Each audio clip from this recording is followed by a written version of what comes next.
Welcome to the HardReset.Info YouTube channel. Today I'm going to show how you can use NFC in a Huawei phone. So first you will need to launch Settings, onwards enter the More Connections category, open the NFC page and turn it on by toggling this switch.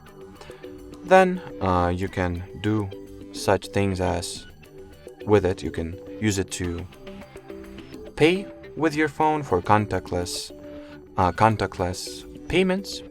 You can also